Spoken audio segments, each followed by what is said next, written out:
Hemp is under an attack. We are under attack in Texas. Hemp is under attack nationally at the federal level. And some of the experts are here to discuss what is going on and what we're doing differently here in Texas. So, this is another stop on the hemp highway where we're diving in with some experts that have been on the forefront of Texas hemp. And we're going to dive into all the nitty gritty details right now. With me, I have Lucas Gilkey, hometown hero, and Cynthia Cabrera with the Thank you. Texas Hemp Business Council, Roll that R. also hometown hero sometimes. Uh, but we're going to dive into it.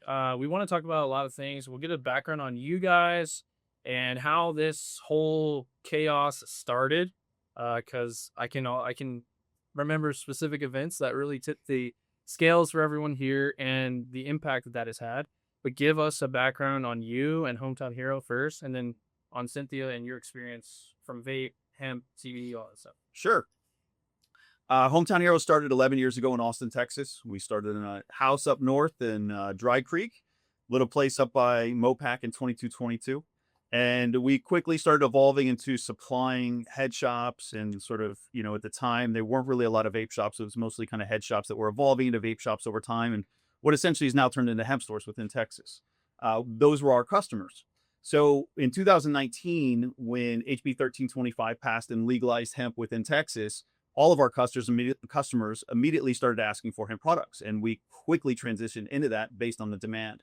And so we entered that market legally, and we were one of the first licenses in the state. I think we're right around number 300 within the state, so we're very quickly to get our first license and realized there was a huge market for these products.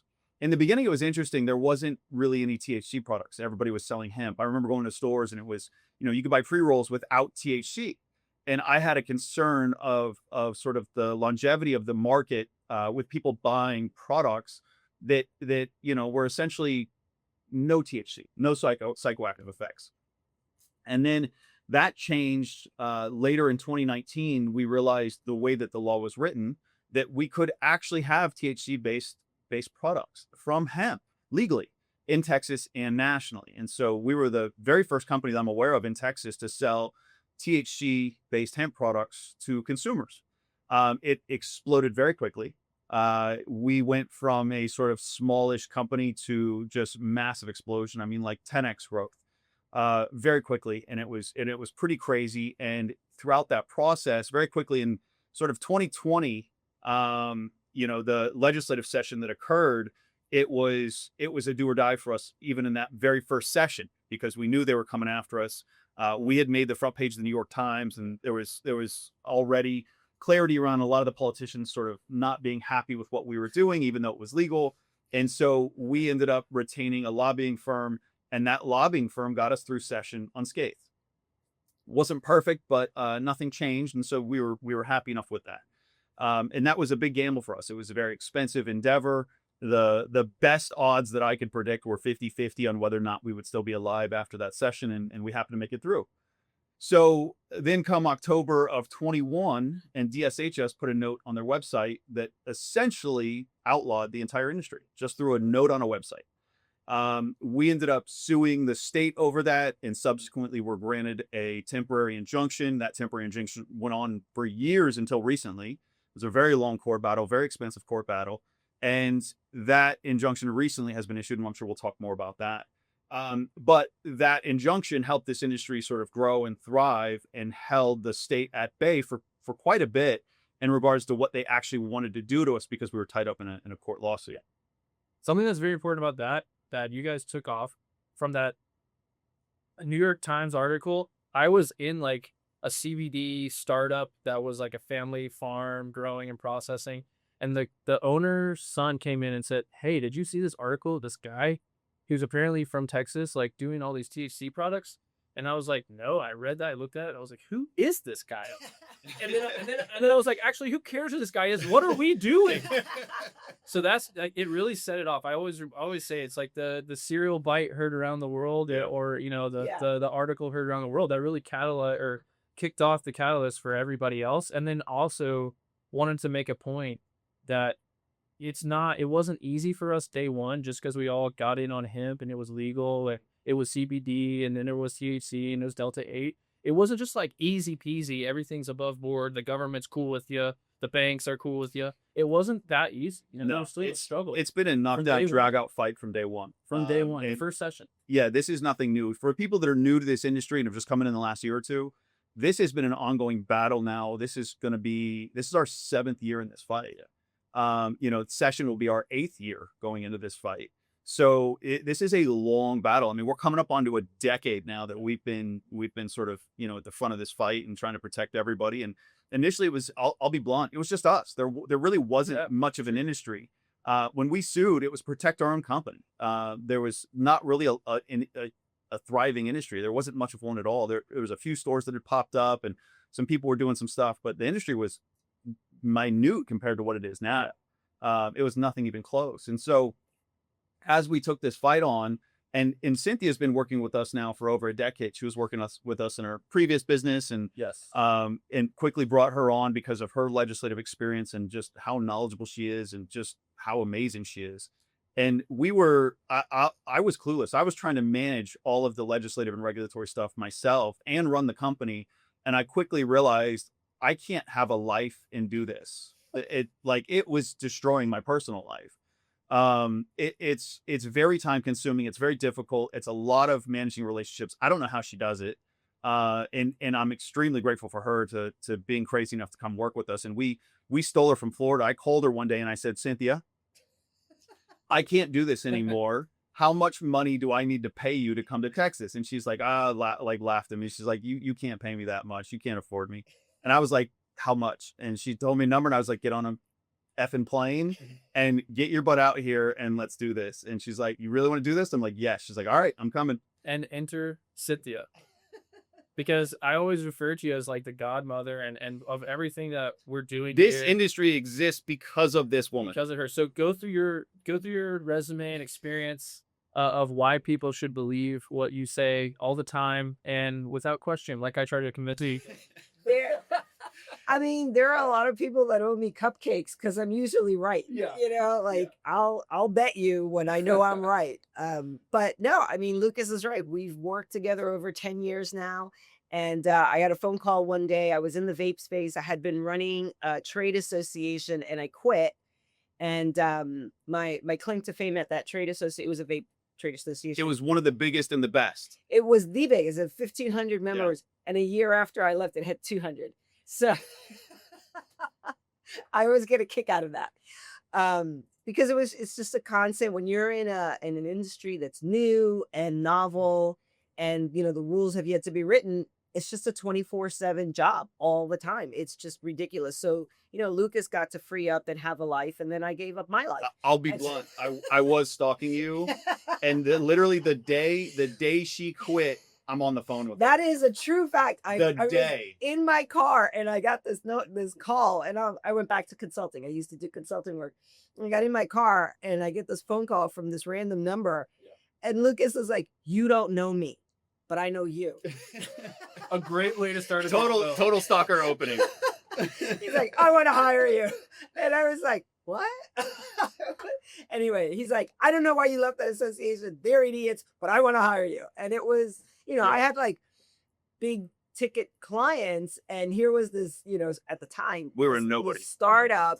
And I was like, well, this sounds fun. So we did it. And it's just, you know, the rest is history. But the parallels between the vape industry and the hemp industry are remarkable. Yeah. The vape very industry, plagued with problems. very plagued. And the thing is that all the like hemp people, a lot of them, like 80% of them used to be vape people. Yep. And so they There's a lot of brought crossover. over all their issues and all Drama. And it's the thing is, like, I always tell people, I'm like, look at what happened in the vape space and then do the opposite in the hemp space. And then we would be okay. But that's not what's happened. I mean, there were bad actors in the vape space. And we have people in the hemp space who didn't learn from that, you know, and will push the boundaries in places where they don't need to be pushed. Yeah. You know, I have a lot of people who are like, well, the government can't tell me what to do. Well, that's a waste of exercise and time and money because they pretty much can't tell you if they feel like it. Yeah. Civil asset forfeitures, revoking your license. There's like put your energy in other places. But there are so many parallels here. And what I've learned over the past 15, almost 16 years doing government affairs and this type of work is that there are certain people that have the room, and you have to do certain things to be in the room. You know, you're at the table or you're on the menu. Yep. And we constantly do things to be on the menu versus at the table.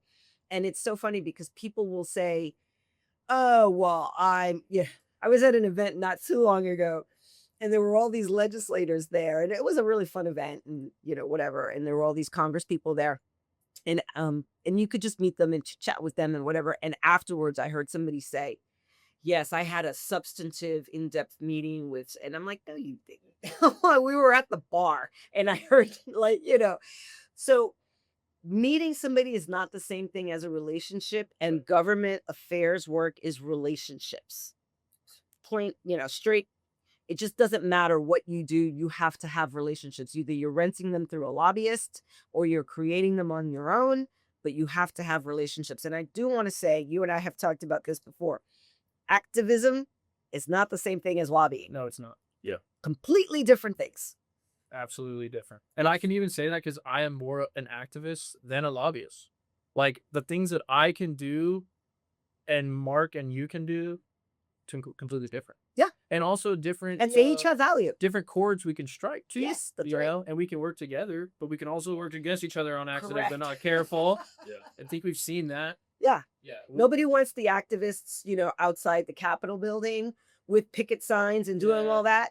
But the flip side is that enough lobbyists against the activists can just neutralize whatever they're doing. Yep. Absolutely. Yeah. Well, I always say if we have the energy and efforts to go out and stand for something, do it where it's best spent, not doing what we think based on emotion is the right thing to do.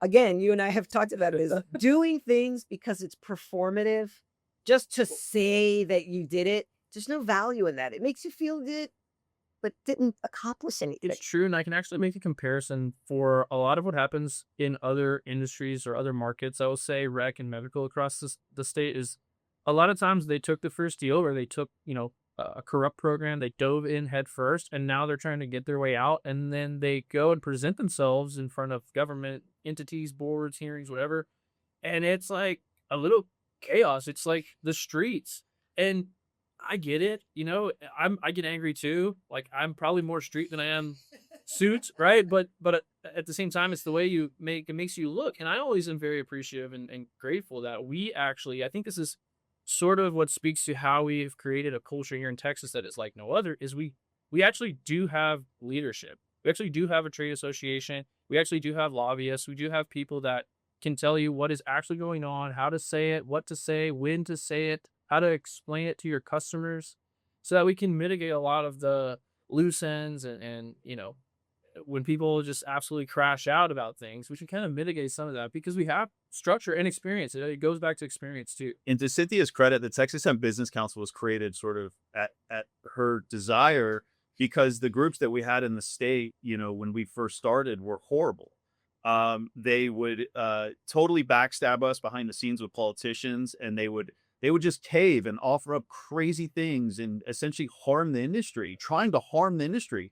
And their members would support them. And it was like, but we see what they're doing. They're actually going against us. And so we just got so fed up. Cynthia was like, I can't deal with these people anymore. We're starting our own group. And that's literally how Texas Hemp Business Council was created, because we couldn't trust the other groups not to backstab us behind the scenes with politicians. And it's like they were being run by lobbyists who were, I can't say whether or not they were taking money from people they shouldn't have, but their interests were not aligned with what the hemp industry should have been and what their members' interests should have been.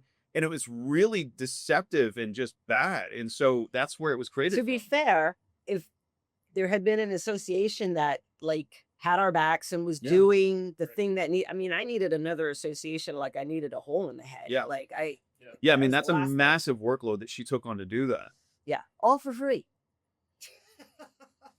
So this is like one of the big opening questions I wanted to throw out there, and this is to both of you, obviously. Where do brands stand in Texas today? If I am tried and true Texas brand, own, manufacture, and distribute here in Texas, where do I stand today in the landscape? The crazy part about all of this is the situation we're in is nothing new.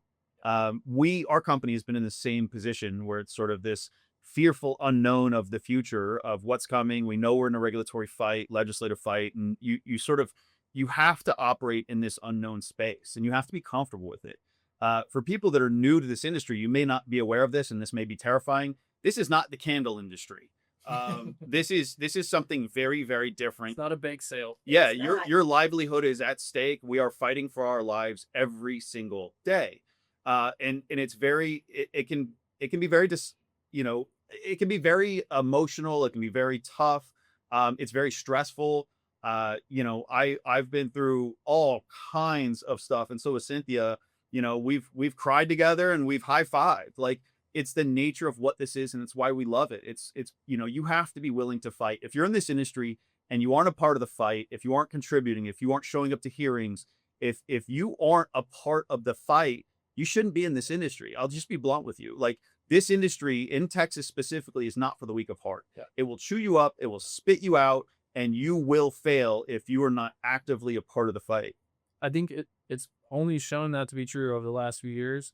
We've seen more and more people either dive in deeper or bow out completely. I think that it's sharpening the spear. I like the people we have here that are going to show up to the fundraisers and put down. They're going to show up to the hearings and they're going to say something that has weight and value to it. And that's, I think, nonetheless, being good business people out in the actual industry and in the field. So I think that's something that speaks to where we're all at. I think there's a lot of established brands here doing it the right way and will continue to do it and aren't afraid to fight. And I think we're kind of at a point where we're losing some of the loose ends and the weaknesses. Yes. There's The problems. there's a very large brand. I'm not going to call them out by name, but there's a very large brand that operates in Texas. And I met with them either at the end of 2024 or right at the beginning of 2025 to urge them to please join THBC, Yep. either on the board or as a member or do something. Hour and a half call. I think you set it up for me. Yep. I know exactly who you're talking. Yeah. Hour and a half call and then crickets. Literally nothing happens. And so we were at the Beverage Expo last week and one of our team ran into somebody from that company and they said, "Oh, we know Cynthia. Tell her we said hi." And so the person that was talking to them said, "Well, how come you don't join THBC? How come you don't help? If your sales are doing so well and everything's going so great, why don't you help?" And they said, "We really don't get involved with government stuff. That's not our lane. It's not our thing."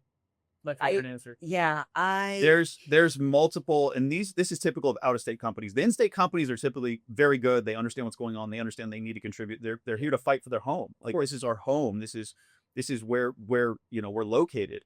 It's typically the out-of-state companies that come from marijuana that do not contribute, do not align with us, and are willing to just throw us under the bus. So if you are a retailer or a consumer, and you are buying products from a brand that you do not know how they are involved in the fight, one, ask them point blank, how are they contributing? Who are they contributing to? What are they doing to help keep these products legal? And get information, know what you're buying and who you're buying it from, because there are some very large companies. They're in a lot of stores in Texas. I see them all the time, and they don't put a single penny into helping the consumers and the companies stay alive in this state. And it's honestly a slap in the face. And it's highly offensive that companies are willing to just take money from Texans and just tell you guys, like, good luck, wish you the best. But I will say openly, it is typically marijuana companies that have moved into hemp, and they don't care if hemp stays or goes. They just want a quick buck out of the hemp market in Texas, and they don't give a damn about anything else. Yep. Well, people ask me, why would you die on that hill? And I was like, because me and a select few other people have literally shovel by shovel built a hill. yeah. You don't have a hill. So I wouldn't expect you to understand. You don't have a hill. You go to your cubicle job or you go to, work for some big giant brand. You're like a small piece in the wheel. Like, I get it. I get it. Do you ever read consumer reviews before you purchase a product? Sometimes, yeah. Yeah, I read them all the time. And so I try to review products when I purchase them because, I'm consuming content. We have a bunch of companies out there that will consume all the good stuff that we do and never contribute. There's even companies that take credit for what is being done by THBC and try and take credit for it that don't actually donate anything. And that's where it gets really crazy. So just be aware of who you're working with, be aware of who you're buying from. If you're in the industry, ask the people you're working with to contribute, to can make sure that they're being a part of this. And if you're a consumer, I believe Texas Hemp Business Council has a list of the companies that they work with on their website. I think Nicole has put a list up of we could members. probably give Colton the link and he could throw it in the description so you can see the companies that are donating to the Texas Hemp Business Council. And it even goes farther than just Texas. A lot of these brands are nationwide, so you can actually support them for what they're doing in Texas, which will inevitably set the stage, I think, for a lot. Yeah, at least just the direction and the attitude of which things go moving forward. Which brings us into kind of setting up the state of the fight in Texas and where we are at currently, what we're going to be, inevitably going through in the future.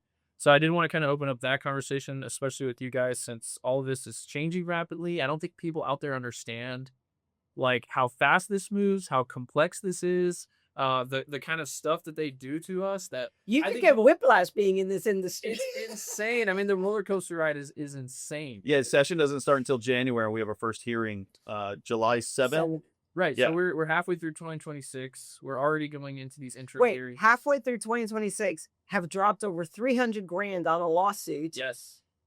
Still have hearings to get through, and session hasn't even started. Yep. Yes. Welcome to Texas. Welcome to Texas.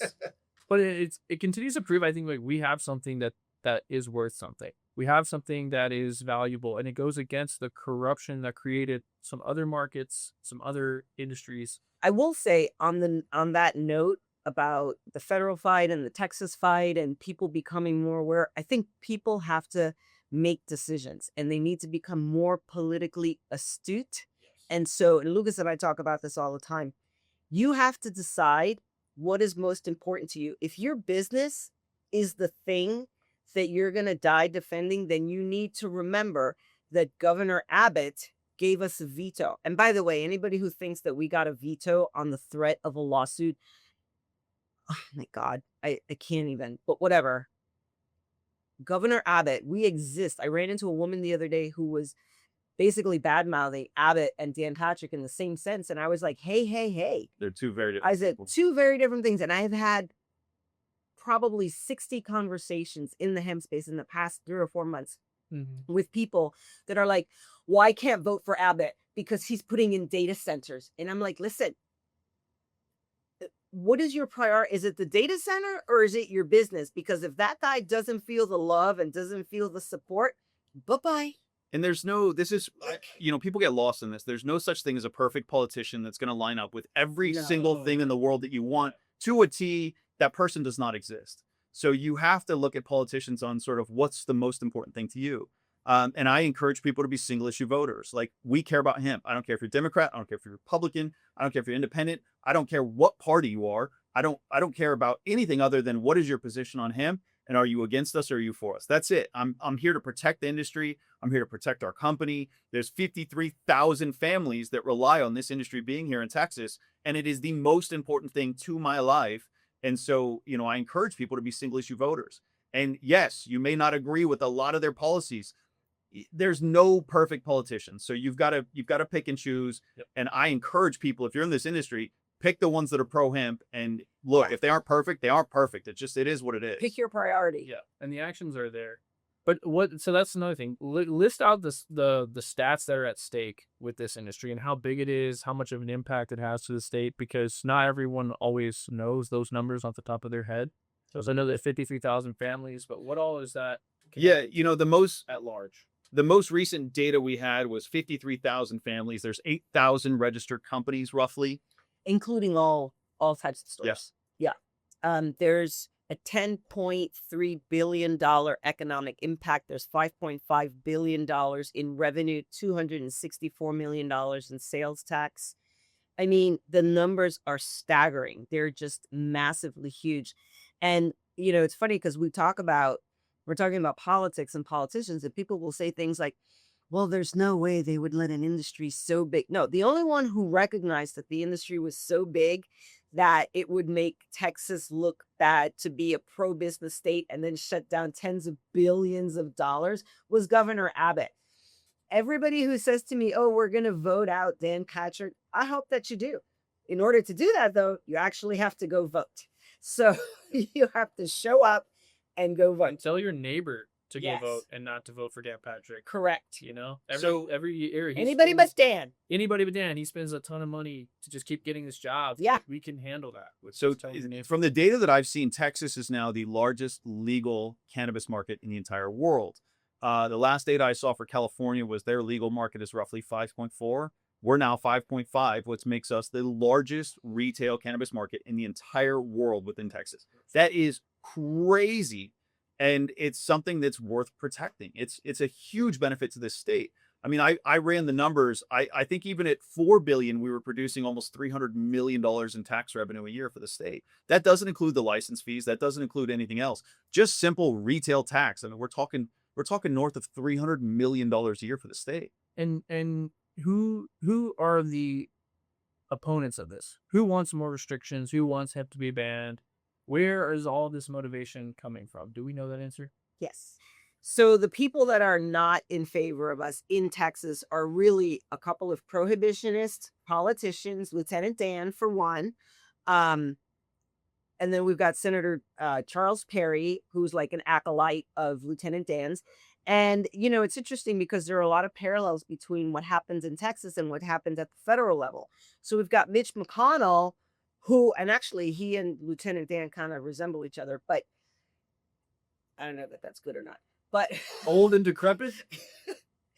but here are two men who use the bully pulpit, who force people to do things they don't want to do because they can. They are the definition of dictators, not freedom, not peace, not America. They are the most anti-America Americans I've ever seen because they don't believe in free will. They want to be able to tell you what you can do, and that's not America. So interesting history lesson. I looked this up because I've been curious about it. The lieutenant governor position in Texas used to be essentially a vice president. I believe it was even called the vice president role. The vice president role turned into the lieutenant governor. The vice president existed much as the vice president of the United States does. In the case of something happening to the president, the vice president actually takes over. And I believe that's happened 7 times in the history of Texas, where something happened with the governor and the vice president had to take over.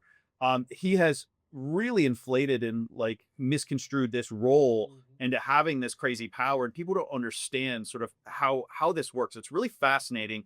But the Senate, for something to pass in Texas, it has to go through the Senate and the House to reach the governor. Dan Patrick controls the Senate. And so if it doesn't make it through the Senate, then it doesn't make it to the governor. It doesn't matter if it passes the House. It doesn't matter if it passes the House unanimously. If it doesn't get through the Senate, it doesn't get to the governor. And by controlling what makes it through the Senate, he essentially controls Texas government and what laws can become laws and what laws get struck down. It's really fascinating when you start digging into this. And I had no clue. You've taught me a lot of this. It's really fascinating when you start understanding how much power he actually has within Texas. And there's many people that argue he's more powerful than the governor and that he's actually one of the most powerful state level politicians in all of the United States. Because of the way Texas has their setup. That is actually true. And what's interesting is that he has all this power, but he doesn't use it for good. Yeah. He is like the evil villain. I know it's such a trite thing to say, but he's literally the evil villain. And it's not just him. No, it's not just him. We're not just talking about him. He will bend people to his will because he can. He For is any the issue that he definite, and Well- this is and this is just politics, right? So people say, well, I can't believe so and so voted with Dan Patrick because I visited them and they said that they support him. And it's like, yeah, this is politics. Who's going to exert the most pressure? Yeah. That's the question. Well, who's going to get you on a committee next session? Yeah, You know, who's gonna help you fund your move up? campaign? Exactly. That's what it comes down to. It's really interesting too. A lot of Texans don't realize this because they haven't lived in other states, and I've lived in other states. So in other states, a lot of other states, the citizens get to vote on things that actually turn into laws. Yes. And in Texas, that doesn't exist. The citizens get to vote for the politicians. The politicians subsequently get to determine what becomes law. And so Texas operates very differently than other states. And it's even more important in Texas that the politicians represent the will of the constituents.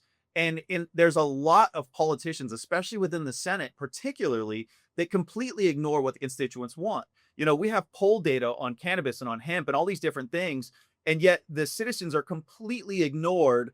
at the whim of essentially what a couple very powerful people within the Senate want to do. And it's really fascinating when you start actually getting into the meat of Texas politics and understanding how this works and how badly the citizens of Texas are just completely not represented in what they want. And I will be very open in saying it's the Senate. The Texas Senate is the one that completely ignores what anybody wants. They pay way more attention to essentially who is working with them and who's funding their campaigns. It gets really crazy when you start looking at the Senate and how much they ignore what Texans actually want. Does it get more evil villain than, hey, I'm going to make sure that you don't get school funding unless you do what I want? Yeah. I mean, you're picking on children, the most Texans. vulnerable population in the state. And that's who Lieutenant Dan decided to pick on and use as a trading chip. Well, it gets even crazier. There was actually a flood preparation bill in the Senate that was ignored, that was completely ignored, that was ignored to pursue hemp. There was so many things last year that the Senate had the ability to accomplish. And the path they chose was to focus their resources on getting rid of hemp and using every avenue necessary to do it by ignoring bills that should have been passed, like the flood bill, and then using other bills as leverage, like the school voucher bill. And so, simultaneously taking jobs and tax money out of the state's pocket. Yes. At the same time. It's really crazy. I got to give it to the House. A lot of the House members we work closely with, they're amazing. I have a lot of passion around the members within the House. And it's simply because I strongly believe as a Texan, they represent what we want as citizens far more than the Senate.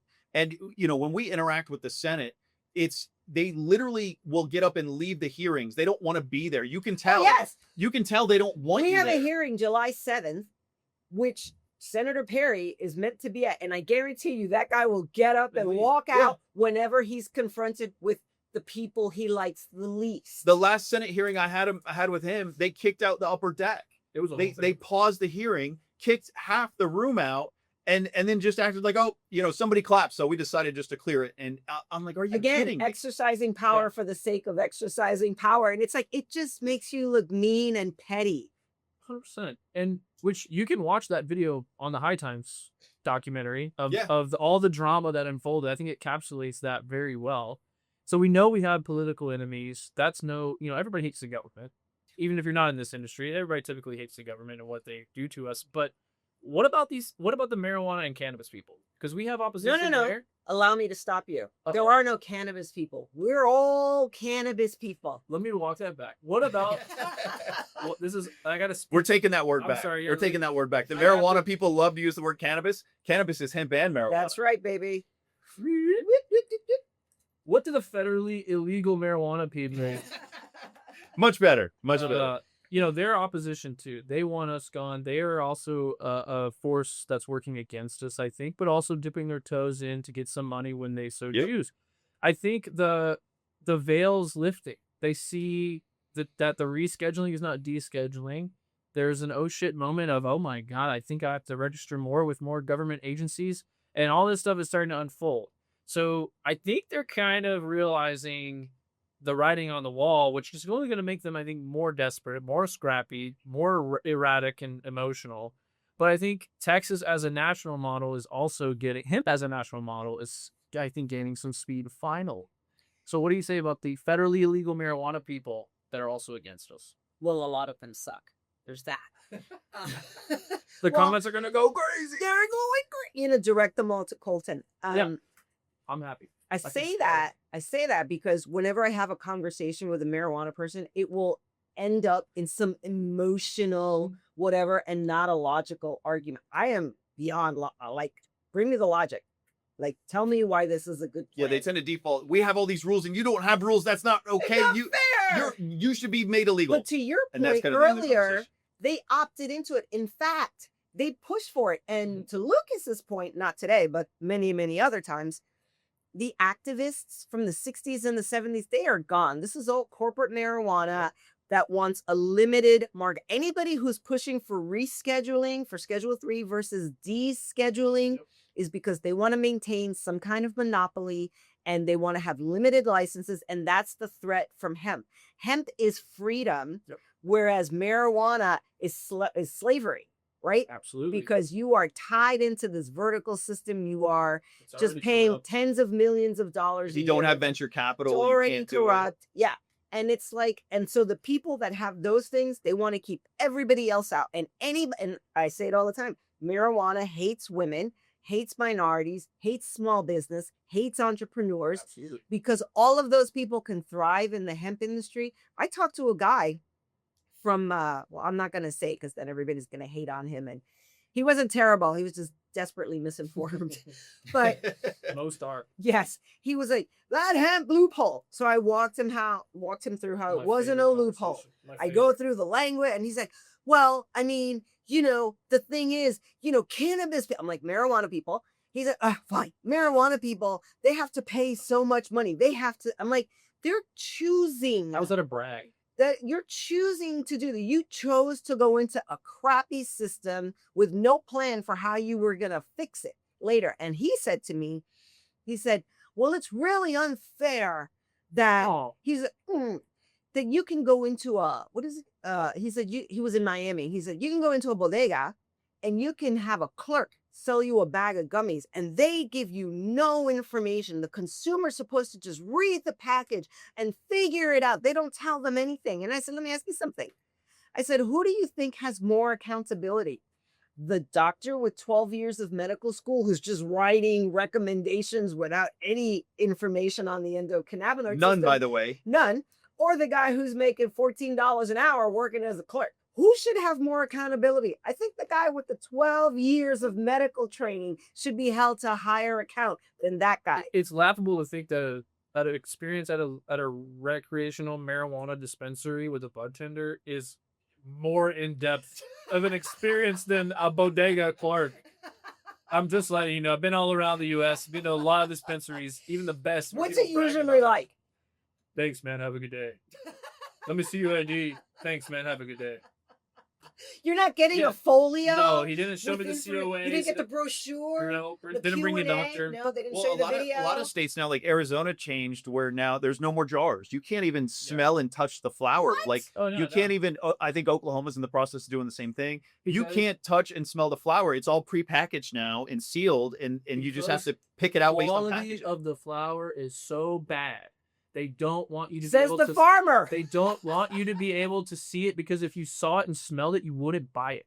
So there is a reason why deli style and all that and the displays and stuff are quickly moving because the remediated, disgusting, radioactive weed that they're selling you is so bad that if you saw it, if you laid your eyes on it, you would not spend the price that they're demanding and pay the taxes and walk out the door. Yeah. You just wouldn't do it. And you know what's funny? There's this crazy guy on X. I can't even remember his name, but he has me blocked. He didn't like That's too many. my logic, but whatever. And he's funny because he talks about free the plant or whatever. And one thing that I will agree on with prohibitionists is that medical marijuana is just the nose under the tent to get recreational. So Always. medical marijuana is a ruse. It's a scam. It's a scam. It's like this whole, and so this guy on X, I can't remember, but he's just a lunatic. This guy must live in his mother's basement. He's got to be this super sad. My favorite. Yeah, dirty t-shirt, pizza boxes everywhere or Mhm. whatever.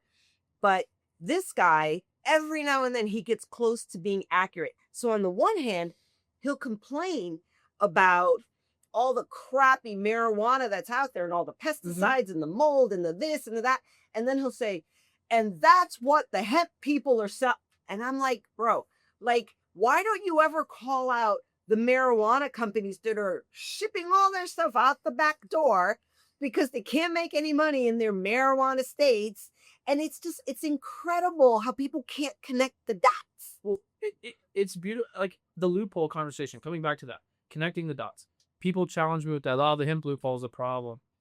Again, the state recreational and medical illegal substance that you're selling, that's already a loophole. How do you bank? How do you ship? How do you get, like, you can't leave the confines of your state or your Yeah. program. They're up on your jock all the time. There's all this track and trace. There's all this stuff you have to go through to make virtually nothing. Yeah. They do nothing other than have the word marijuana on it. Yeah. And it's like, that's not a brag to me. And people try to force that loophole conversation out of me. And I literally fox them every time. Like, okay, how much is your license fee? How do you handle interstate commerce and take advantage of that? Oh, you can't.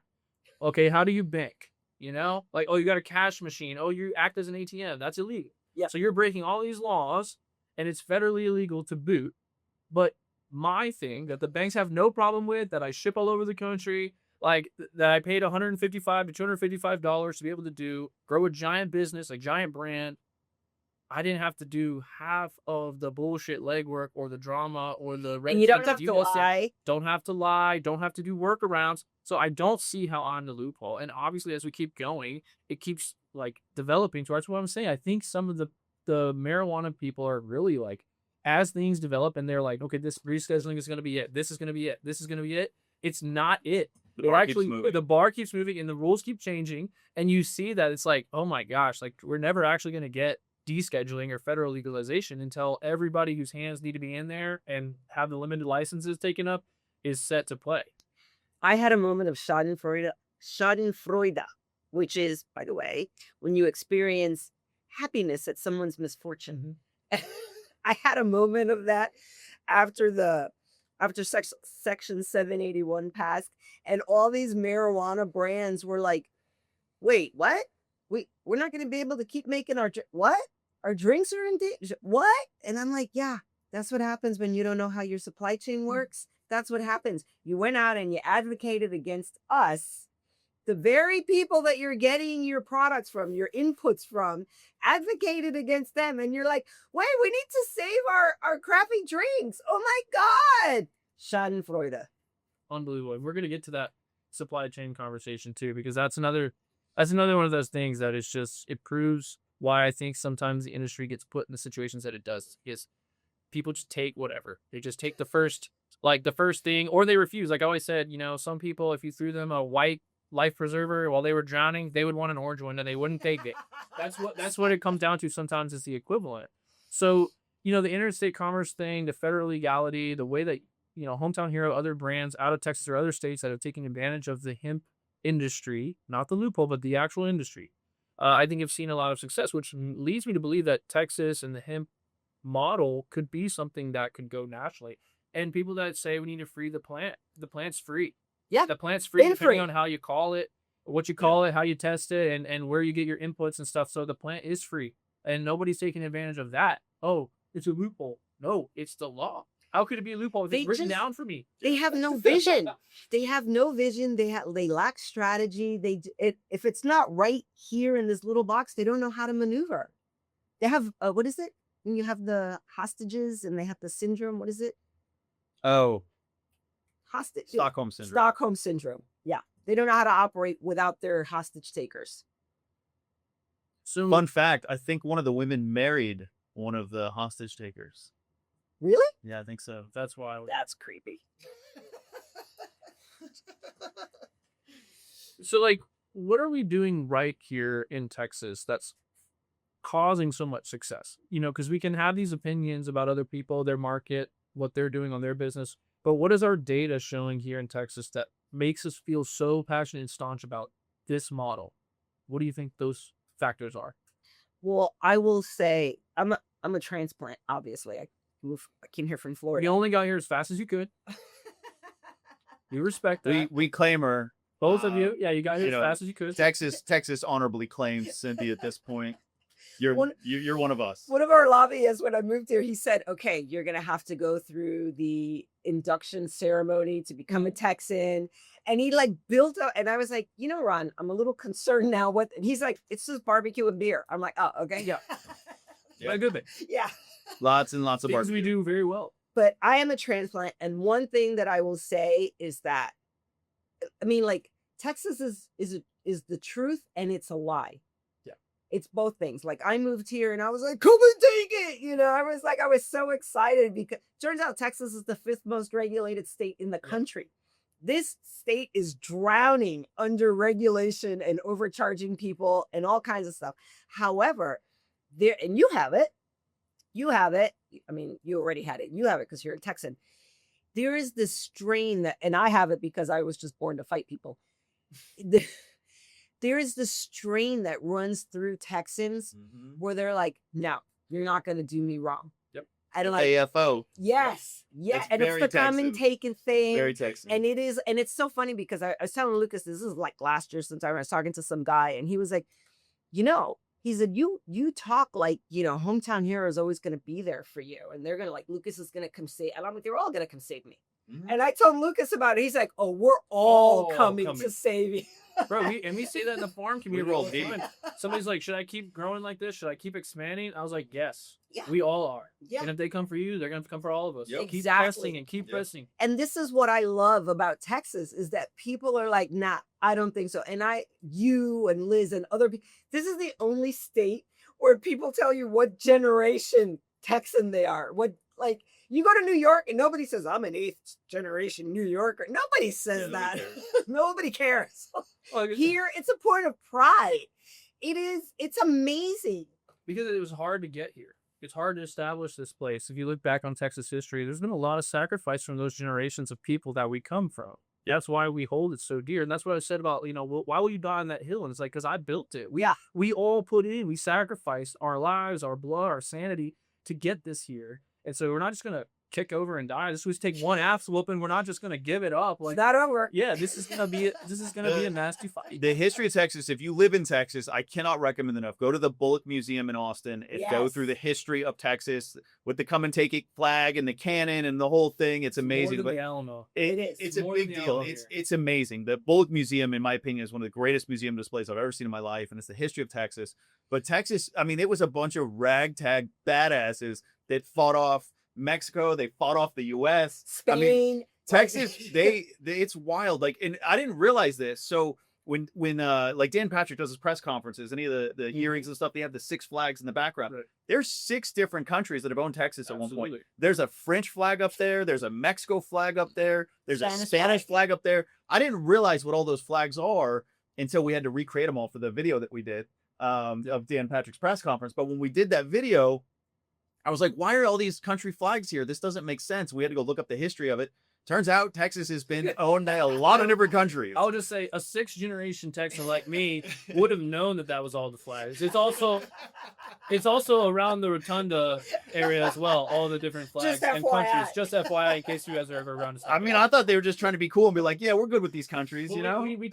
we teach Texas history in high school. Like you take a whole year in school of Texas history. That's how much it is, and that's how important it is. That's what I think really spurs this whole attitude that we have about, you know, really it's fuck you. Come and take this from my cold dead hands. We're gonna fight you to the end. And the thing about with hemp and other issues that we're seeing is like this goes deeper than hemp. It goes to all these other issues. You know, don't hold up my children or flood victims or any of this other stuff. It's freedom. It's freedom. It's freedom. And we have what's left here, I believe, like we have cannabis freedom here. And we see it in the industry all the time. I don't know how much you guys get out, but if you go to places, you know, there are places where you can. They let me out once in a while. Once in a while, we see people act on their best behavior. Yeah. But you can go and you can consume, you can purchase, you can hang out, you can come and go as you please. There's 24-hour dispensaries out here. There's a lot of cannabis freedoms in the hoops that we don't have to jump through because of the hemp program that you've built and the legal hemp legal hemp program and the lack of just taking the shit that we were dealt. You know what's interesting? We were talking earlier about how I started in the vape space and whatever. So I'm still connected to a lot of the vape people and a lot of the researchers and lack of harm reduction people and that kind of thing. And I forwarded myself an email from that group to myself because I wanted to keep it. And it was basically, so 2019, they passed HB 1325 here. It legalized, regulated the hemp industry. And then all of a sudden, a couple of people decided they didn't like it. It offended them somehow, whatever. And there's this great email that I intercepted from my other email. And basically, it's this philanthropist who's also a researcher. He's an attorney. I think he's an attorney and a doctor. Like this guy is, I know, and he's a philanthropist and he does all this, you know, environmental stuff, whatever. Anyway, but he sent this thing And he was talking about vapes because the vape debate still rages on. Are vapes better? The FDA is still full of it. It's just ridiculous. And he said, when did it become about somebody else deciding what was better for you versus offering different alternatives? And I'm like, oh my God, that is exactly what we have going on here. People who've decided, I don't like this for you, so you can't have it. And this state has turned into a nanny state. And I love Governor Abbott because Governor Abbott saved our butts. Yeah, this industry would not exist if we didn't veto SB3. Undying loyalty. I don't care what anybody's position is. If you care about your business, that guy saved us. And all these other Dan Patrick things that, he's like, I'm going to tell you what's better for you. Why do people put up with that? I don't understand. Like, don't vote for that guy. Don't tell your neighbor not to vote for that guy. And show up for every hearing, show up for every meeting, show up for everything. 100%. Yeah. 100%. And it's crazy. Would you let your neighbor come over and tell you what to do in your own house? Like, I mean, would you stand for that? For how long? I mean, that's kind of what you're doing, because Dan Patrick's nobody's special. Just you elect these people to do a job, and then they end up wielding power over our daily lives. There's an expression that says you get the government you deserve. Yep. And that is exactly what has happened here. People are apathetic, and they ended up with that. I'm thinking more people are waking up. And I hope people even nationally wake up to some of the ruses that go on in politics, and especially around cannabis or hemp and some of your rights. Because, sometimes it's just the devil, and I think it's important to note people in this room have sat with these people that are talking about. It's not necessarily like, oh, well, we just want this to go our way. We've talked to as many politicians in offices as we all possibly can. Yep. And the people who actions always speak, the people who have let us, get to a place and put us in a bind, we know who you are. The people who have come to bat for us, we also know who you are. And all the politicians who bent the knee to the tyrant, they should be held to account by their constituents. Yeah. Well, we know there is at least 150,000 Texans out there that are going to still be energized and ready to vote. That's an election swaying amount of people. I hope so. I hope they all come out. It would cost a lot of money to drum up that many people. Myths. I want to talk about myths. Myths that we hear out there from marijuana people, from consumers, and even from our own hemp industry operators and actors. And the number one I want to talk about is that we need milligram caps. I think that is the most asinine, ridiculous thing to say. Not every milligram works for every human being. And again, when we give up one thing, they just keep continuously taking it and taking it and taking it until we have 0 milligram. And so I wanted to talk about that. Can we please clear up why people would push for milligrams and why that is a bad idea? Milligram caps. Because they're weak. It's concession. So 2 things. There's a guy who hates me now. Saw him at the Hemp Beverage Expo. It was the second time I had seen him in a week. So I'm in a different state. Then I saw him at the Hemp Beverage It's great Expo. because some of these myths and talking points are directly from his notebook. So we can address them here. He told somebody, he's like, that to me. And I'm like, fantastic. We're on the same page. But he and I got into an argument in Utah. We got into a vigorous discussion because he said, well, politicians want 3 milligram beverages. That's all they want. Congress. That's all Congress wants. And I'm like, Congress doesn't know what it wants. Congress gets regaled by people coming in with their own baby wish list. Mm-hmm. And so they hear all these, no one in Congress has ever said, we want a 3 milligram drink, 500 something members. What is it? 535 members. We've decided that's never happened. I had another guy say to me, don't you get it? And this is the difference, is that at Hometowns, THBC, we do what we believe is best for the collective, because we don't mind competing in the marketplace. We don't mind competition. May the best company win. May the hardest working company win. Whatever. We don't mind that. We don't want to eliminate anybody. We don't want to harm anybody. Correct. We want the entire industry to succeed. I wouldn't be at this desk if that was true. Correct. I wouldn't be at this desk if that was true. And there are people that go in and they go in with their own little agenda. So I had another guy say to me about the 3 milligram beverages. He's like, don't you understand that that's what the beer distributors want? And I said, I don't care what the beer distributors want. And he's like, this way they can sell more. And I said, see, we come from a place where we don't want to punish the consumers by making them purchase more stuff. I'm like, you're going to drive them to the illicit market. They're going to find something else. I'm like, and why should we be making decisions about this homegrown organic industry based on what beer distributors want so they can sell more cans? Like, it is unbelievable that we're even having these We conversations. did all this for them. Yeah. We've done all we could, boys. I have all this gray hair for them. Yeah, I mean, it is insane. And so so the milligram argument is just, well, what can we get away with? What can we have? And I say it all the time. I'd rather die standing than live on my knees. And these people are happy on their knees. They will lick the crumbs off the floor without thinking through an actual plan, an actual strategy. And it's like, you know what? If we lose, it won't be because I didn't do above and beyond what I needed to do. And you.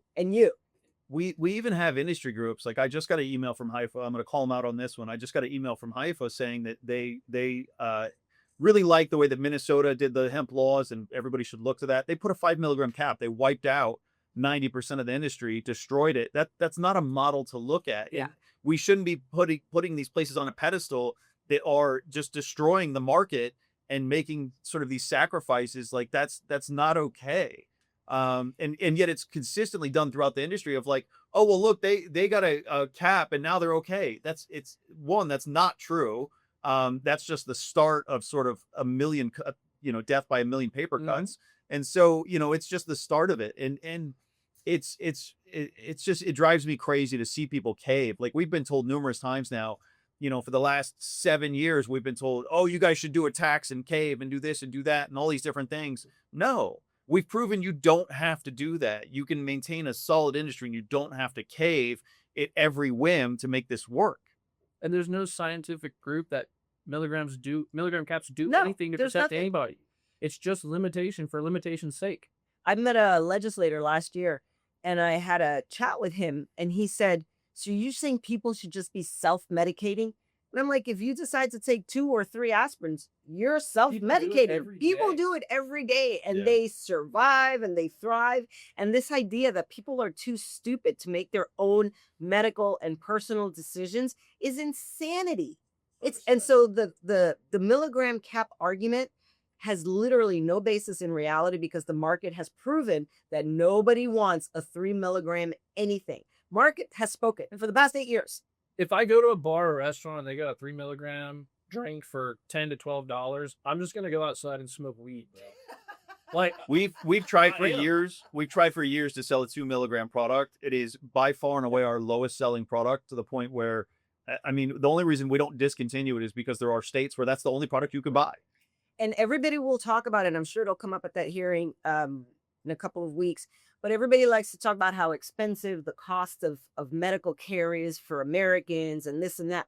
But here's something that somebody can use to go to sleep versus an Ambien, which will cause you to walk out in the streets naked and whatever. And they're like, no, but that's no good. And these are, I feel like these are some sleeping giants we haven't all the way woke up yet. Even just that statement. These are people like, I think that supplementing your own healthcare and well-being is something that there's a lot of corporations and entities that don't want that. Yeah. Can't afford that. They're already suffering because there's things out there.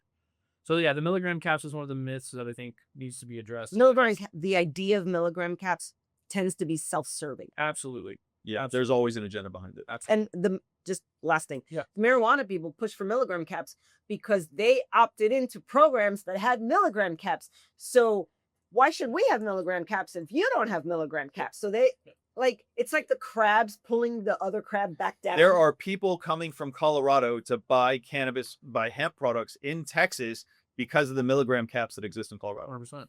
And the fees, and the taxes, and the lack of transparency. Yep. A bunch of other things. Myth number 2, enhanced licensing fees that will protect the industry and consumers. Enhancing the licensing fees. I always ask people how that works. How does charging more money work? Because they're always like, well, this weeds out the bad actors don't give 2 craps about how much you charge responsible companies. They don't care. Doesn't matter. So first of all, a show of hands out in the audience, who thinks government does a good job spending money? Hands? Okay, Nobody. there's no hands. because nobody thinks that any government does a good job of administrating their money. So you're going to give them more money without forcing them to show you results with the money they already have. And the people who get penalized are the companies who then by default have to pass it down to the consumers. So again, you're screwing your consumers. Well, the danger comes from lack of enforcement, not lack of resources. And if we have increased licensing fees and the bigger companies just bone up and pay them, now the entity that was supposed to enforce just has more money to not enforce with. Well, Yeah. 70% of the money that gets given to DSHS in Texas actually goes to the state general fund, and DSHS doesn't even get the money. So increasing You know why it goes licensing to that fees general fund? doesn't really do a whole lot. Because the director of dishes, the science guy whose name I'm forgetting right now, he said they have bigger problems. And so they use that money for rape kits and solving other crimes. Which I would wholeheartedly agree is Me- bigger problems. Much bigger. than hemp. Yes. Yeah. Find the rapists. Definitely find the rapist. And I think myth number 3 kind of feeds into that. It's more taxes even. So saying, oh, well, let's add local tax, we'll add state tax, we'll add more of this tax. So that money will definitely go right back to that community, right? And not politicians, right? Every time I hear somebody say, put a tax on it and then they'll leave us alone. We've been told that for 7 years that we should just do a tax. In the vape space, it was the same thing. They'll just tax it and then leave us alone. In the vape space, the FDA, the Center for Tobacco Products, makes money off of cigarette sales, but they don't make money off of vape sales. However, vapes are at least 95% less harmful. The FDA should be promoting it. vapes, but everybody's like, oh, if we just tax it, oh, they could have taxed it a long time ago. They want you dead. They want hemp dead. There's no amount of tax that is going to make anybody happy until we're taxed out of existence. Absolutely true. Absolutely true. Does more taxes make it more legitimate?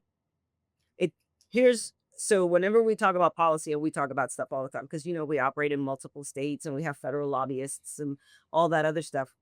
When you're looking at policy, any policy recommendations that you make, if they don't support consumer safety, which is what everyone says is the goal, well, we just want to make sure these products are safe. Okay, great. How is the tax making it safer? It's true. Testing makes it safer. U.S. grown hemp makes it safer. How does the tax make it safer? That's just a money grab. Money grab. And what other industries have ever been faced with a tax increase, regulation, fees, more red tape, and just been like, all right. Nobody. Has alcohol done that? Has You any know- other industry done that? Tobacco? Have they ever done that? Would There's any a- industry do that? There's a, power saw. Pick a power saw. There's a power saw. Somebody invented this little gap, this little piece of like a door or something that you would put on so you wouldn't accidentally cut your finger off. On the circular saws. Yeah. Yeah. Yeah, where they put the hot dog and it drops it down. Yeah, that thing's awesome. The power saw people fought that for like 10 years. They fought it because they were like, we don't want to pay extra to put this stupid thing on the thing, because why do we have to? Because people should just be careful and watch their fingers. It's insane. I think that whole thing about just putting more money of fees or taxes on the table is just throwing money, lighting it on fire, doesn't Correct. actually solve problems. Correct. And again, I don't know why the greater industry, especially in other markets, just accepts that stuff immediately. I don't know if it's because you're greedy and you know you're doing something federally illegal, because we don't have that struggle here, where you just take whatever. You mean the marijuana people? The marijuana people? You just take whatever's given. We'll take all the taxes. Yeah, we'll tax it just so They you have can grow. they have Just all this Stockholm stuff. syndrome. Yeah, exactly. That's what I'm saying. I think that's just not the way forward, and that's why when we say no taxes, no more hikes and fees. People What's are the like, tax "What?" for? What nuisance? What negative thing are we imposing on society? None. Zero. Yeah, there's 0 deaths from hemp in Texas, and on a normal year, if you include DUI deaths, it's something like 11,000 deaths per year for alcohol. Which leads me to the myth number 4. Heavily regulation makes it all safer. All the problems are Also going to not be safer. Consumers are going to be safer. No more deaths. No more crashes. From 0 to 0. From 0 You to 0. you can bury a company in paperwork and literally not affect the quality of the product It happens a lot. all the It time, happens in food. everywhere. Happens everywhere. I had a call with somebody the other day who's trying to get a drug approved through the FDA. It's an eye drop.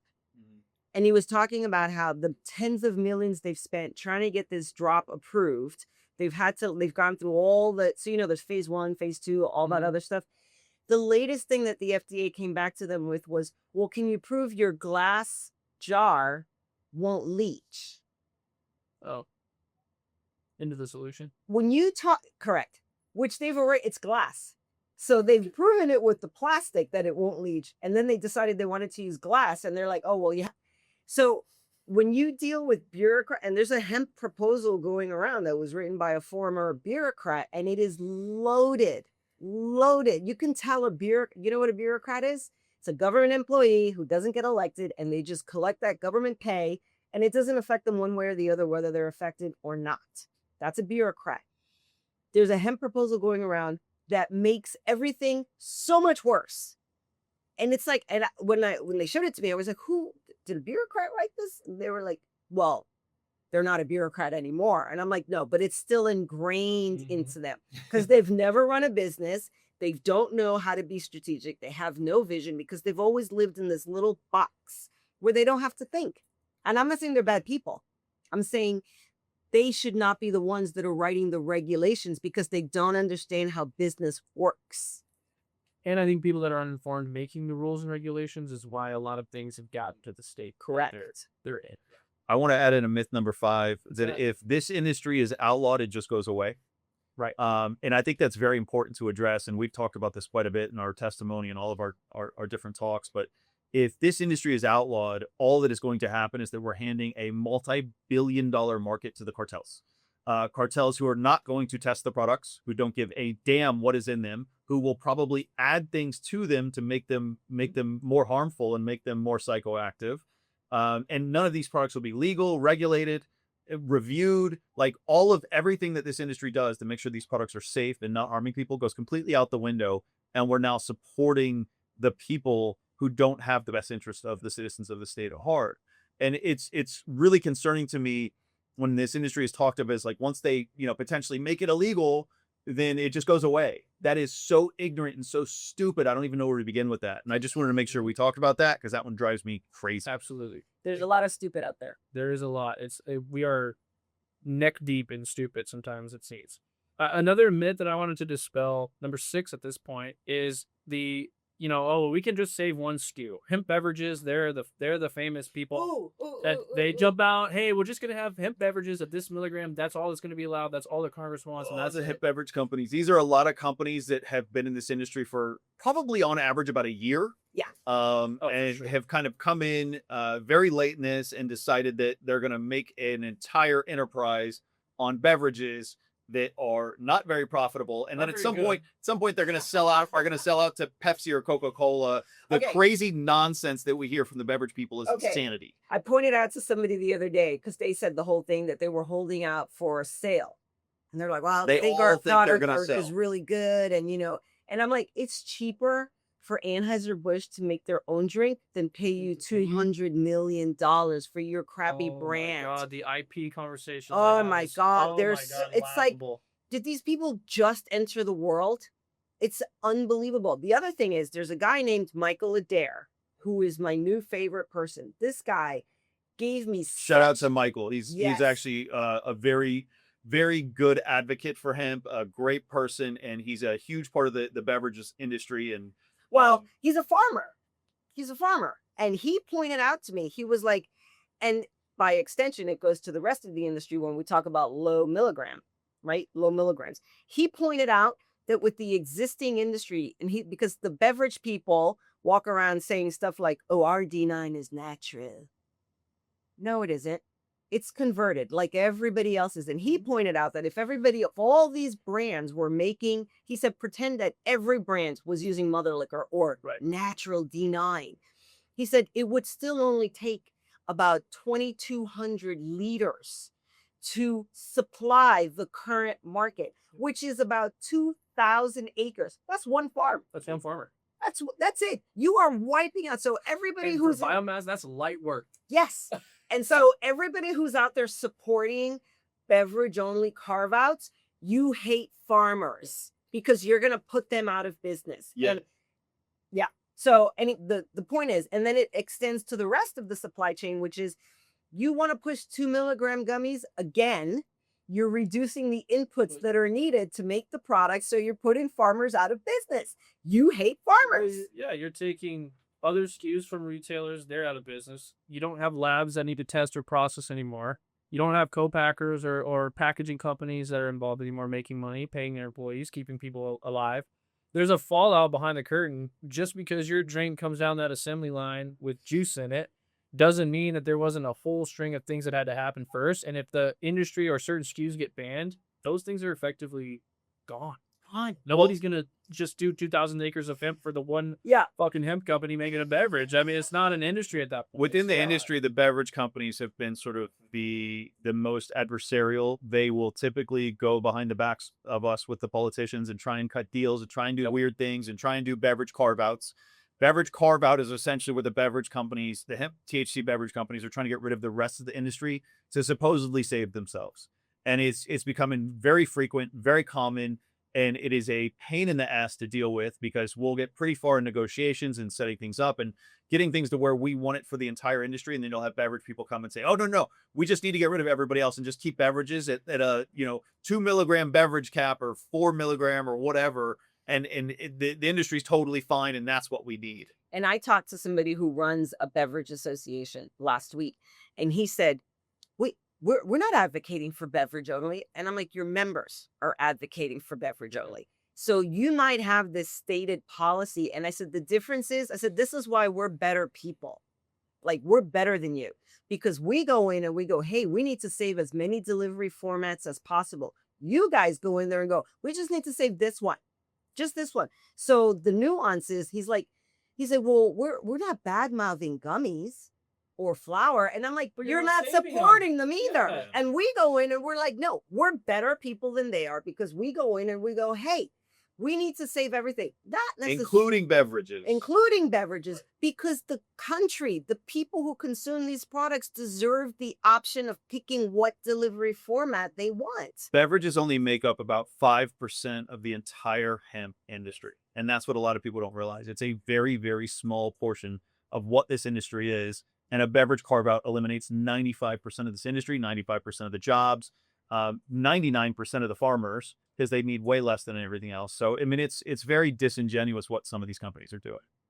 All right, this is your favorite segment, I believe. So I'm sure you want to talk about this, but we're talking about the Texas hemp industry, what it has become, where it is going. We have a $10 to $15 billion industry if the current trajectory continues.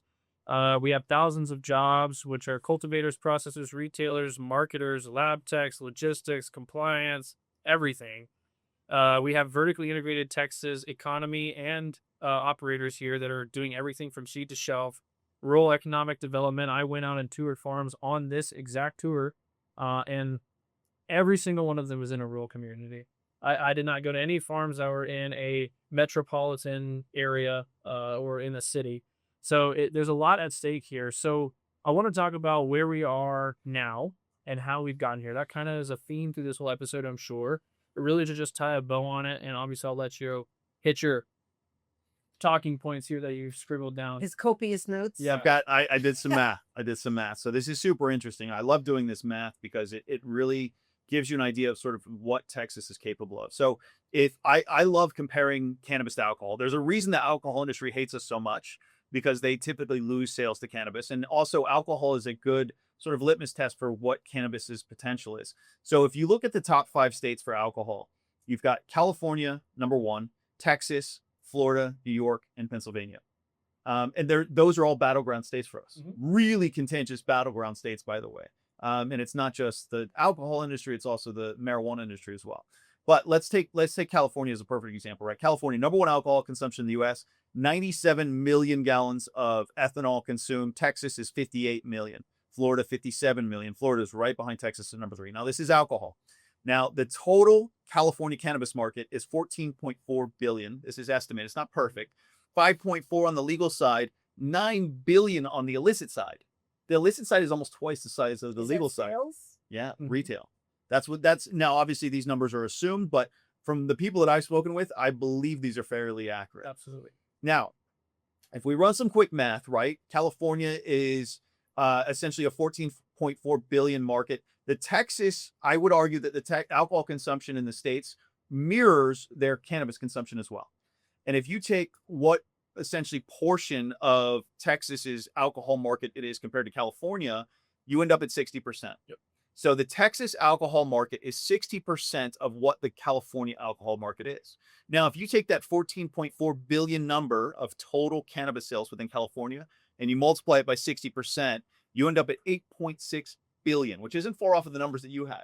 So I would argue that the total capable cannabis market in Texas is 8.6 billion in retail. Yeah. We're at 5.5, so we're getting there. It's growing quickly. I mean, when we started in 2019, it was probably $100 million that year. Yeah. It was small, if that. So this market's growing very quickly. So we're getting towards the point where, we're actually fulfilling this. And I would argue it probably can go past it, but this is an $8.6 billion retail sale market. It's already the largest in the world, and it's got room to grow, and it will continue to grow. So I just wanted to throw that out there and put some context into how big this market is. It is gigantic, and it's only going to get bigger. And it's built on the backs of small businesses, inclusivity, opportunity, capitalism. There's no, we have the medical program. There's only a handful of people there operating at the top. Here, anybody can start a retail. Anybody can jump in, start a brand, and start to compete. And you guys, even being big and having a large reach, still feel like a small local business. You're still here in Texas fighting for us. The hemp industry is the embodiment of the American dream. Yeah. Find another industry where you could become as successful. Yeah, as quickly. Yes, as quickly. And around the same plant as well. I always remind people too, you can make drinks, gummies, whatever. But if you didn't have the THC or CBD in there, you don't have any margin. You wouldn't be where you are. You wouldn't have this steamroll of momentum. Well, the craziest thing of all the politicians that fight against us, these products are made in America. They are grown in America. Locally. They're made in America. These are as American as it gets. These are American products. We don't have anything from overseas. And yet we have people fighting us like we're trying to end the world. It is crazy to have an American-made product and supporting Americans, supporting jobs, supporting the economy, all these different things we do and paying taxes on these products and all these different things. And yet we have politicians that are constantly fighting us, trying to put us out of business when it's literally the most American product that I know of. What other product is more American? Politicians promoting policies that will lead to foreign imports of crappy product. Absolutely insane.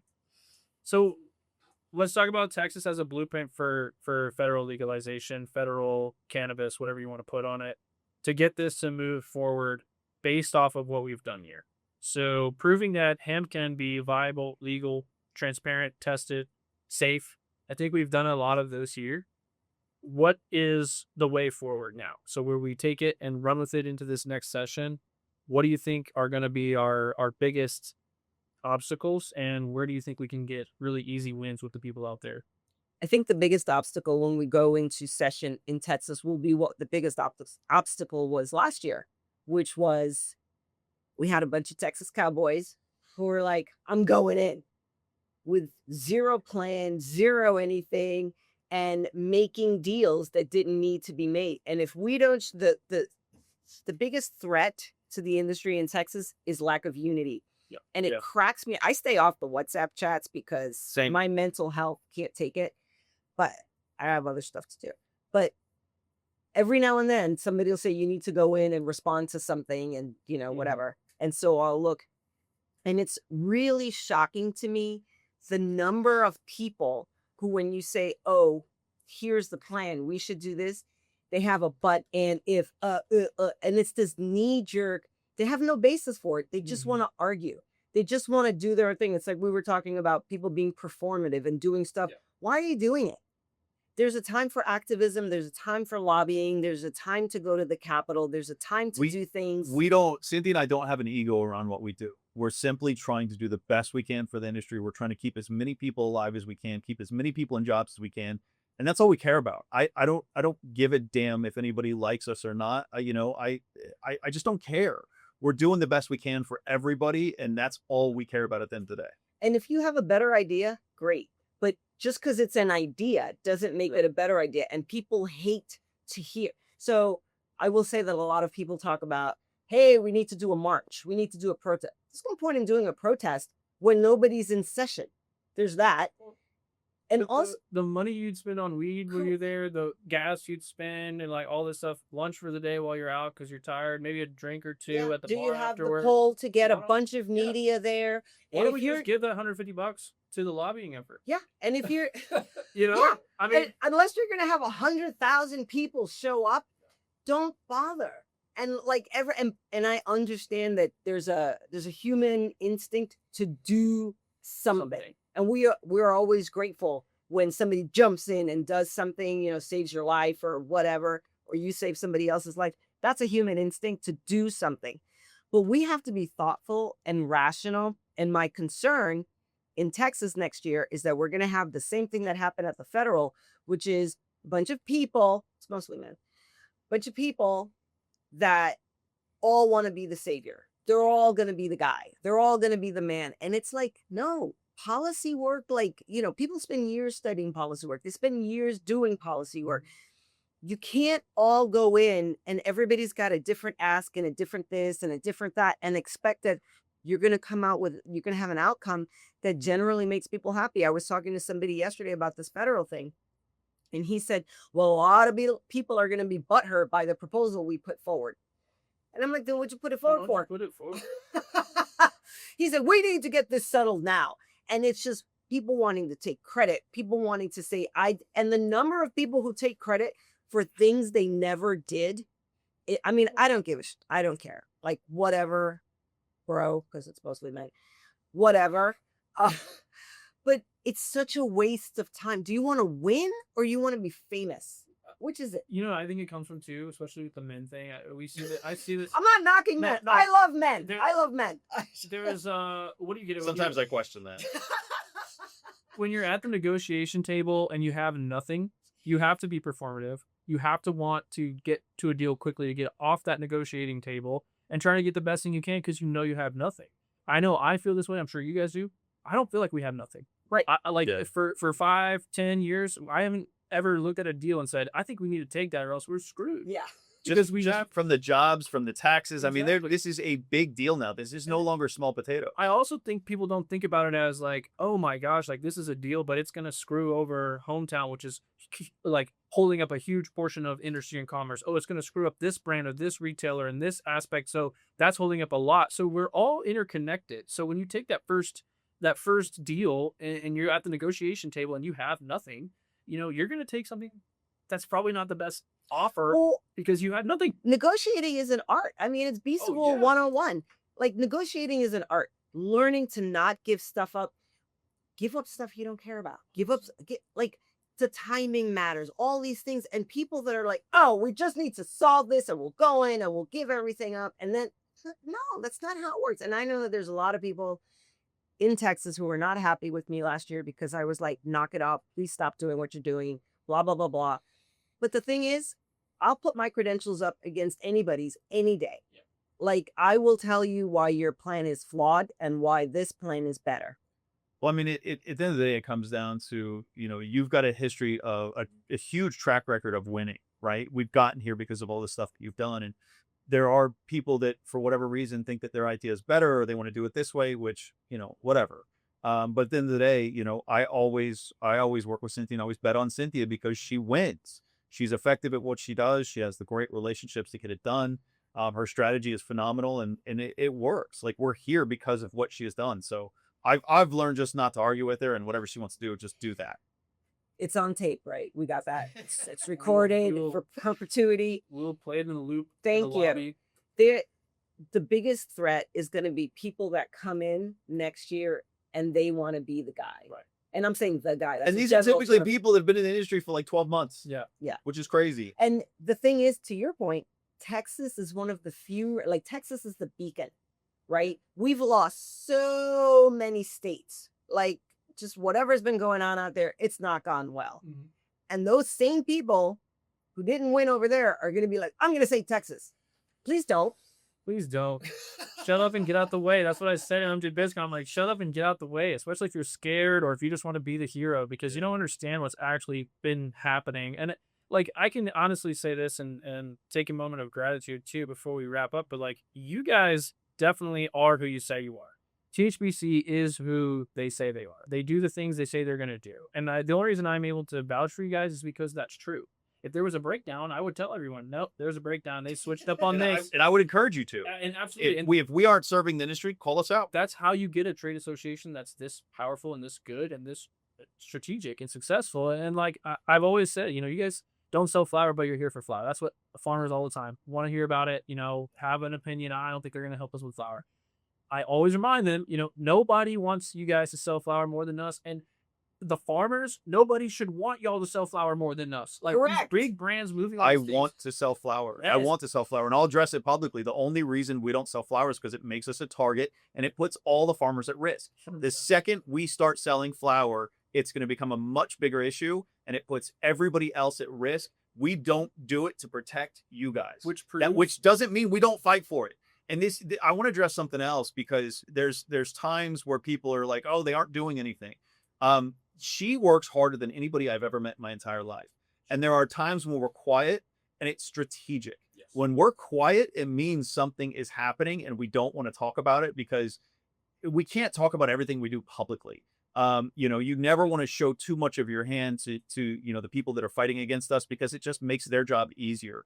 So anytime that we're quiet, we're not talking about something and people are like, well, they aren't doing anything. No. I assure you, we are working our asses off and we're quiet about it because there's a reason behind why we're quiet about it. Yeah. And it's something that, it drives me crazy a little bit, but I always have to keep my mouth shut. And she's like, I was like, I want to make a video. Let me tell people. She's like, no, shut up. Don't say a word. Shut up. And so, we tend to be quiet when things get even more animated and things get more sort of precise on the strategy. If we aren't making a video about something, there's a reason for it. I can tell you that much. I have videos in the vault that I did not post because we should. There was not. It wasn't the time to put that information out there until things had. I was telling Lucas the other day that I had a guy. We were talking about the federal thing, and he said, well, there's some big brands that want to know what you're doing. They need to know what you're doing. I'm like, I don't know anybody anything. They don't Texas Hemp Business Council.com. No, federal. This is yeah, federal. And we pay out of Hometown Heroes' pocket. We pay for our own federal teams that are out there doing their things on the DL. Nobody talks about anything. We don't announce what we're doing, and we don't know any explanations. Yep. We do not have to be every day. Look what I did. Look what I did. Look, we need to win. You need to win, dude. That's exactly what I always say that when people ask me about Texas Hemp Business Council, Hometown. I'm like, at the end of the day, I'm siding with these guys. Of course, because they're nice to me, and you guys have helped me out when you said wouldn't it be nice to you? You helped me out plenty of times when you didn't have to, but you always win. It's the actions that add up to it. You don't just say one thing; it actually happens. So to me, there's no other reason to listen to anyone else's ideas or hypothesis. I'm gonna go with the winning team, the winning track record, and that's if I had to put money behind it, time, effort, resources, I'm gonna try to bet it on the winning horse, not the one that I think is new to the team. Oh, it's a hot shot. Well, this isn't a position where you can lose once. If you lose in this, it's game over. So it's a very, very precise strategy, and that's why we work with her. You said it one day when we were in Vegas. You said we're going to leave it all on the field. Absolutely. We're going to put it all out there. Play to the whistle. Yes, we're going to play to the whistle. Yeah. And I said to Lucas one day, I was like, maybe we're the idiots. I'm like, because we're like stepping out in front of the bullets and other people are like, I'm just going to stand here to the side and, I don't whatever. It was contagious, the things that happened to me after we got off that stage. There were people that were deep in the industry that I never would have thought ever would have changed their mind on the industry, on the plant, on the culture, on how Texas is doing things, on hemp. And they all 180'd and talked to me for at least 30, 45 minutes after we got off that stage. People that I wouldn't ever believe that I deal with in the like legal medical market and shit with equipment and everything.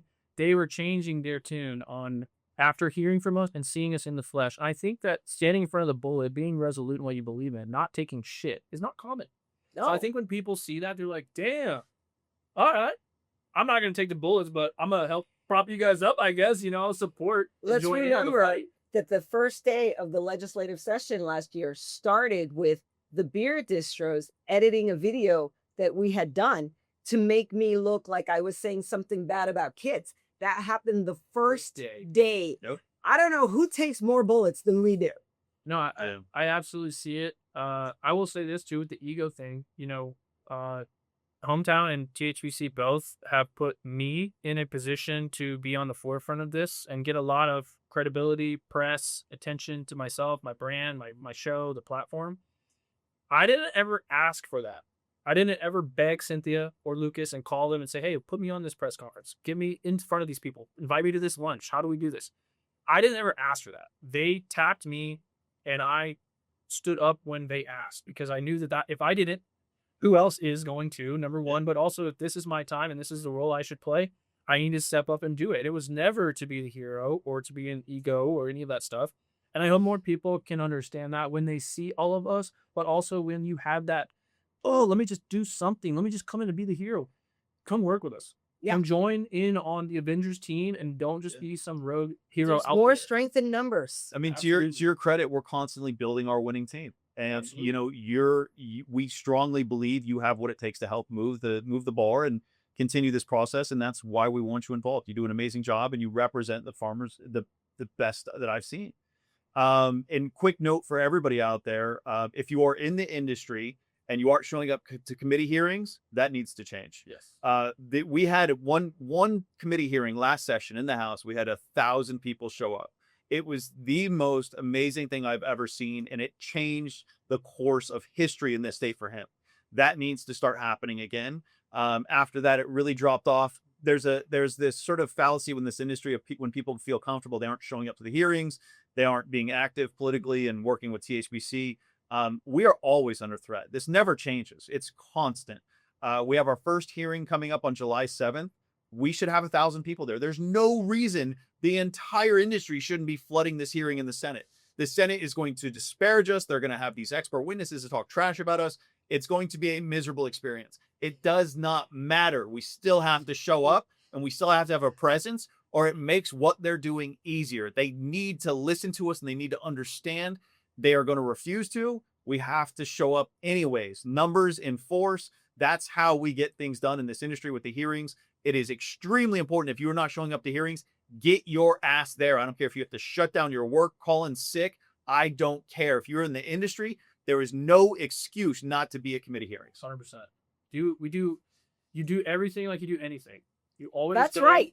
Always go to the fullest. And every day, every hearing, everything is the Super Bowl. It's the final straw. It's the last. How do you one do in the fence. anything is how you How do you do everything. Period. And I actually told someone like that coming out of the Capitol one day. They asked why we all showed up to a hearing that was irrelevant, and I was like, because if they have the hearing, it's not irrelevant, right? Correct. They want to hear the information. We're going to give it to them. No, we're going to make them shows stay all up. It's going to be used against us. They Absolutely. win. Absolutely, they win. And honestly, the relationships forged in that, at Fulton Yes. Fire, when you see like, oh my God, you're here and you're defending the same thing that I am. How are you going to backstab that person? How are you going to undercut that person? How are you not going to jump in on the trade association or whatever is the next move? It really solidifies the movement and the culture here to show up. I mean, seriously, it's a free expo. You don't have to pay. You don't have to be a booth. It's a You great get to network. networking It's event. networking. It's a great networking event. For free. I have to say that I have some days that like will go down in history as like amazing days in my life. And that hearing that you were talking about, all those people showing up, the camaraderie, the brotherhood, was the amazing. sisterhood, the like, I don't want to say fellowship because we weren't in church or something. We had to order food to keep everybody there. It was cool. It's the first time I had Chick-fil-A. It was Colton's You never can be embarrassed. He's like, what? I'm proud that you haven't had it. Oh, well, it was that time. But it was amazing. And it will go down in my history as one of the most amazing days ever because I was like, wow, like it was heartwarming. I get chills thinking about it. It was amazing. Yeah. And I hope that that's what these tours are going to do is also show people behind more of a curtain. Like there are growers and farmers and people just like you all over the industry that are always, they're under the same threats and attacks and stress that we all are. And there's a community for it. There's a trade association for it. There's a resource for all of your burning questions. And that's something like for everybody nationwide, Texas, the business owners, the consumers, what is one thing that each of you would want to leave them with to know about Texas and to know about hemp when they watch this? And what is the one thing that you want them to take away from this conversation? Let's start with you. This is the playbook on how to make this work in your state. What we do, it's extremely difficult, this fight. And you have to involve very smart, very intelligent people on the team taking on this fight. And it's any state that you can look at where hemp policy has failed because they didn't have the right team. And so it's critically important. Anybody in any state in the hemp industry, you're more than welcome to reach out to Texas Hemp Business Council, and you can ask them for help. We have no problem helping people set up great teams in other states. We've done it tons of times. And I cannot encourage you enough to, if you're struggling in your state, put together a better team, and you can reach out, and we'll do our best to help you and help put you together with the right people. There's an expression that says, to the question of your life, the answer is you. To the problem of your life, the answer is you. The answer is you. If you're drowning, it's your time. Step up. You don't have to do it alone, but everybody's turn comes, and either you step up or you don't, and then you have to live with that. Yep. Yeah, absolutely. Well, thanks for your time. I know, obviously, we took a lot here. I hope this explains more to people out there that see our videos, see the hemp headlines, see Texas from far away, and it starts to show more of what's going on here, what we had to fight for, what it's worth to all of us, where we're willing to go with this. And I hope it gives everyone else out there that's in this with us a little more energy. Because at the end of the day, there's a lot of negative, there's a lot of very important and stressful topics to talk about, but I would say the overall industry, from our fundraiser interaction the other day to people that I see out to sitting here at this table, it's very optimistic. Yeah. It's very positive. We love kicking ass. We're very resilient. Yes. Very resilient. Somehow. Yeah. Just keep coming back for more. And I think that encompasses the Texas spirit. And I hope that between the farm tours, the industry insights that you see here, the interviews with these professionals, that people take us a little bit more serious, and not in the sense of that we are here to play, but we are here to run the fucking game. And we are doing things intentionally. We're not guessing. We're not getting lucky. We're not riding an ego. Things that are happening in Texas happen for a reason. And so I hope that more people, just like at MJ BizCon, just like when they see headlines, tend to change their opinion about things, join in on the fight here. Anybody can join Texas Hemp Business Council. You have money, get time, get resources. Anybody can come on my show, reach people, get a message out there. And What is the name of your show? Well, my blood going. Come on. Yes, thank you, Cynthia. My show is called the Texas Growers Podcast. We do more than just interview growers. We interview a ton of industry professionals, and it gives more of an insight of what's actually happening here. And then He's got a Patreon too, so you can support him and make more great content. Yes, my clothes are always on my Patreon. We have, for now, until it dips below a certain level, we have great partnerships. Guys, if you're out there starting a business, this whole entire series is put on by Grow World. You can go log on and join Grow World for absolutely free and network and communicate with brands that are going to help you with your facility, from lights, nutrients, the whole 9 yards. And you can trial those at Grow World absolutely free. They are the reason we have this entire hemp highway tour and production going on right now. And you can join in on all the fun over there at Grow World. So shout out to those guys. But thank you all. Seriously, I appreciate it. Make sure you follow Hometown Hero. Make sure you follow Texas Hemp Business Council, and join us here on the fight in Texas. But I'm going to hit the road and go to another farm. So Dope. All right. Love you guys. Happy hunting. You're amazing. see you.